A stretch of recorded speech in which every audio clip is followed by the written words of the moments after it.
Mais uma vez, ocupo a tribuna do Senado na antevéspera de uma decisão das mais importantes que o Congresso Nacional terá a oportunidade de tomar, tendo em vista que estamos convocados para uma reunião do Congresso Nacional, amanhã, terça-feira, 19 horas, para que possamos deliberar sob o veto de Sua Excelência, a Presidente da República, Dilma, em relação à redistribuição dos royalties de petróleo. Evidentemente, um tema que tem trazido muita angústia ao meu Estado, por vermos se caracterizar nessa marcha uma violência e uma injustiça muito grande. Evidentemente que de hoje para amanhã nós estaremos, como temos o Estado, com nossa energia toda ela muito ligada nesse tema. Espero ainda hoje conversar com o presidente, o senador Renan Calheiros, para que possamos, inclusive, construirmos procedimentos que possa garantir à minoria democrática uma igual condição de manifestação nesta que tem tudo para ser uma sessão muito difícil e que vai se fazer necessário procedimentos que tornem equilibrado o debate democrático nessa sessão do Congresso. A votação dos vetos à lei dos royalties do petróleo nos coloca mais uma vez diante de um conflito federativo lastimável. Um conflito que não deveria existir entre os Estados federados. O caminho da cooperação, o caminho do fortalecimento das nossas vocações naturais é algo de fundamental nessa cooperação entre a parte e o todo. Um embate em que, a meu juízo, todos, fatalmente sairemos derrotados. Porque não é só o equilíbrio fiscal do Espírito Santo e do Rio de Janeiro que está em jogo. Há, na prática, valores, princípios e conceitos que estão ligados a essa importante decisão que o Congresso Nacional estará tomando. Mais que a justa divisão de receitas provenientes de uma de nossas mais importantes riquezas naturais, o petróleo, mais até do que a justiça e o pacto federativo entre os entes federados do nosso país, o que está em jogo é o princípio democrático de minoria e maioria. Um princípio sagrado no exercício da democracia. Repito na tarde de hoje, senhoras e senhores senadores, os mesmos argumentos que já trouxe a essa tribuna, a tribuna do Senado. Argumento que se faz necessário nesta antevéspera em que o Congresso Nacional deverá estar reunido para deliberar sobre este assunto. Em nome de uma maioria supostamente democrática, interesses localizados prometem atropelar mais uma vez a noção de respeito, de negociação, indispensável para acomodar os interesses dos Estados federados. Que maioria democrática é essa, senhoras e senhores senadores, que acredita ter a primazia de esmagar direitos constitucionais de uma minoria? Direitos que já foram consagrados pelo Supremo Tribunal Federal em diversas votações, em acórdãos que são conhecidos e que são cristalizados. Tais direitos não podem ser arbitrariamente retirados, nem mesmo por uma maioria.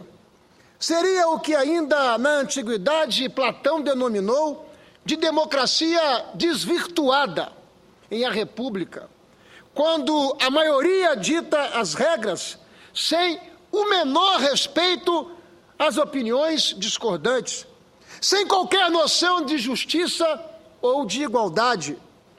2 séculos atrás, o pensador Tocqueville classificaria a democracia desvirtuada de Platão como a ditadura, senhor presidente, da maioria, expressão hoje largamente utilizada nas ciências políticas. Ditadura, sim, porque quando a maioria se arvora o direito de esmagar a minoria, saímos do terreno da democracia para o terreno da ditadura ou mesmo da simples tirania parlamentar e congressual. Tomemos aqui um exemplo extremo. Extremo porque extremo é a decisão que se avizinha. Como o exemplo da Alemanha nazista, onde uma maioria apoiou a perseguição, o massacre a judeus, negros e homossexuais. Alguém em sã consciência consegue dizer que a decisão dessa maioria nazista foi democrática? Ora, democracia não se limita a números, democracia não se consolida por contabilidade, democracia é muito mais que isso, reúne valores, princípios, limites, exige equilíbrio, exige senso de justiça, respeito à Constituição Federal. Tocqueville disse bem e disse mais. São as minorias que dão sentido às maiorias, são elas que oferecem diversidade, são elas que revolucionam a sociedade. Na democracia, a minoria precisa ter voz e voz ativa. Não pode ser atropelada por um rolo compressor de uma maioria que ignora direitos previamente pactuados, no caso específico, direitos que foram consagrados pela Constituinte de 88, que revelou o sentido desta repartição. Não podemos ignorar que, num Estado democrático, a vontade da maioria é limitada por normas constitucionais que asseguram deveres e direitos fundamentais. Deveres e direitos que, por vezes, não refletem o interesse da maioria. Cito aqui também o principal autor da Declaração da Independência dos Estados Unidos da América, o ex-presidente Thomas Jefferson. Segundo ele, para que a decisão da maioria seja legítima, ela deve ser razoável. A minoria deve possuir direitos iguais, que lei igual deve proteger. Violar isso seria uma opressão. Pois é essa a ditadura da maioria, senhor presidente, senhoras e senhores senadores, brasileiros e capixabas, que nos acompanham pela TV Senado, pela Rádio Senado. É essa ditadura da maioria que insiste em fazer vista grossa às compensações plenamente asseguradas pela Constituição brasileira aos estados produtores de petróleo e gás, que arcam com todos os ônus, com todos os riscos econômicos e ambientais dessa atividade exploratória. Não estamos aqui discutindo, em momento algum, a propriedade desse recurso natural, não. Este recurso é de propriedade da União, portanto, pertence a todos os brasileiros. O que estamos aqui a discutir é a compensação que os estados produtores precisam ter em razão dos impactos que esse tipo de exploração gera em nossos territórios. Royalty é compensação. Royalty é uma espécie de reconhecimento pelos impactos que esse tipo de extração e exploração gera em nosso Estado. Por pura ganância, eu diria, inclusive, que por pura, até mesmo, ignorância, uma vez que, senhor presidente, 96% das áreas com possíveis reservas de petróleo e gás do Brasil ainda estão inexploradas. E vários outros entes federados, além do Rio e do Espírito Santo, podem no futuro ser beneficiados com as compensações legais pela exploração do petróleo e pela exploração do gás. Vamos então distorcer o princípio federativo que inspirou os constituintes a conceber uma justa compensação diante dos impactos sociais, econômicos e ambientais sofridos em função da exploração do petróleo em nosso território?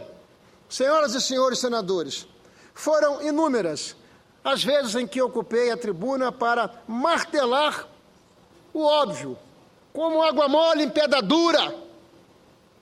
A unidade nacional, num Estado federativo, depende da justa acomodação entre dois valores que são fundamentais: a competição e a cooperação.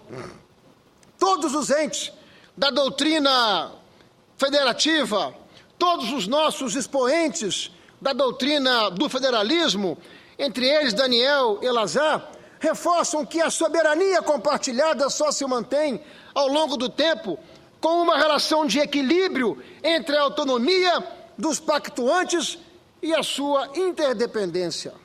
Trata-se de fomentar a negociação, não de eliminar a diferença, que são enormes, aliás, num país de dimensão continental como o nosso Brasil.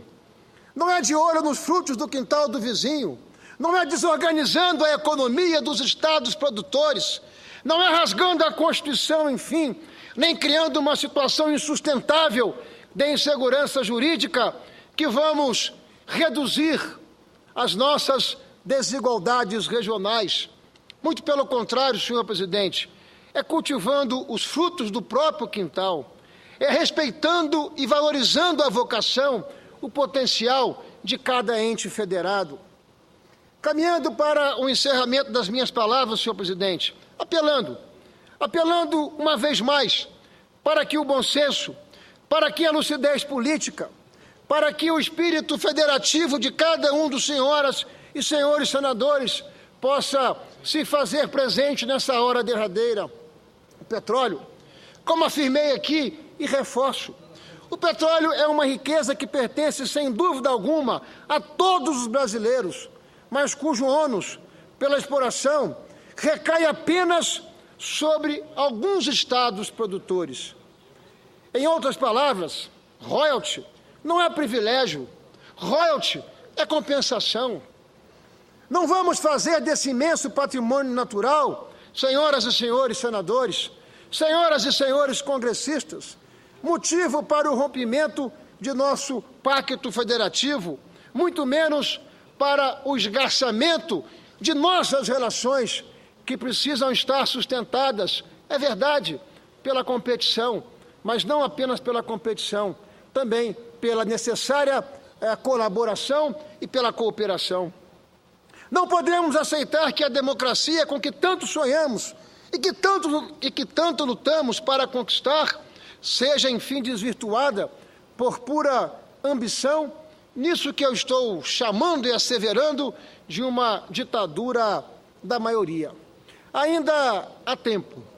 Ainda é tempo para que o Congresso Nacional possa evitar essa marcha à insensatez. Que possamos, de hoje para amanhã, evoluirmos no diálogo que possa dar um sinal claro num país como o Brasil, importante, que a cada momento alcança e consolida espaços internacionais, sinalizar para o mundo que nós não somos um país que não tem regras, que quebra contratos, que retrocede no tempo, que não considera licitações que foram concedidas, contratos que foram assinados, que altera regras com o jogo em andamento, como se fôssemos uma república sem regras, dizendo ao mundo que nós, como se diz popularmente, não estamos nem aí para a segurança jurídica. Que o Congresso Nacional, senhor presidente, senhoras e senhores senadores, possa de hoje para amanhã pensar bem. Não é sem sentido que 2 presidentes da República vetaram essa mesma tentativa que deseja asseverar. Primeiro, o ex-presidente Lula e agora a presidente Dilma, com razões, com fundamentos robustos.